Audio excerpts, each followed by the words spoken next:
ஐயனார் துணை சரியில்ல. அடுத்த வாரத்துக்கான எபிசோட்ல நம்ம வானதி இருந்துட்டு நம்ம பாண்டிய பார்க்கறதுக்காக மெக்கானிக் ஷெட்டுக்கு போகிறாங்க. அங்கே நிலா இருந்துட்டு அந்த கடைக்கு என்னென்ன மாற்றணும் அப்படின்னு சொல்லிட்டு எல்லா டீட்டெயிலும் வந்து அனுப்பிக்கிட்டு இருக்காங்க. அதை கண்ணனுக்கு காட்டி பாண்டி வந்து ரொம்பவே சந்தோஷப்பட்டுட்டு இருக்காரு. அதுக்கு அடுத்ததாக வானதி போனோடனே வானதியை கண்டுக்கிறதே இல்லை. பாண்டி நான் தான் வந்திருக்கேன் அப்படின்ற மாதிரி சொல்கிறாங்க.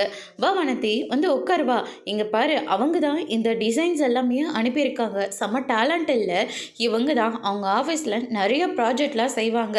அது மட்டும் இல்லை, நிறைய ப்ராஜெக்ட் பண்ணி கூட எனக்கு இந்த கடைக்காக அமௌண்ட்டும் கொடுத்துருக்காங்க.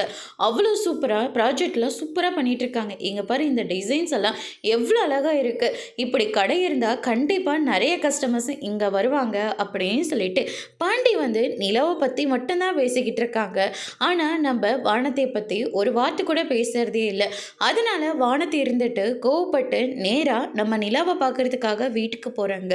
உங்களுக்கு இந்த வீட்டு மேலே அக்கறை இருந்தால் உங்கள் புருஷன் மேலே காட்டுங்க. தேவையில்லாமல் பாண்டி விஷயத்தில் நீங்கள் தலையிடாதீங்க. எப்போ பாரு அவன் உங்களை பற்றி மட்டும்தான் பேசிக்கிட்டு இருக்கான் அப்படின்னு சொல்லிட்டு நிலா கிட்ட வந்து பயங்கரமாக சண்டை போடுறாங்க. வானதி, அன்னிக்கிட்ட என்ன பேசிக்கிட்டு இருக்க? ஓ, உன்னையும் கூட இவங்க மயக்கி வச்சுருக்காங்களா அப்படின்ற மாதிரிலாம் சொல்கிறாங்க. யாரை பார்த்து என்ன வார்த்தை பேசுகிற அப்படின்னு சொல்லிட்டு ஓங்கி கன்னத்திலே பலாரும் ஒன்று விடுறாங்க. நிலா வந்து பயங்கரமாக ஷாக் ஆகுறாங்க. அதோட இன்னைக்கான பிரேமம் முடிச்சிருக்காங்க.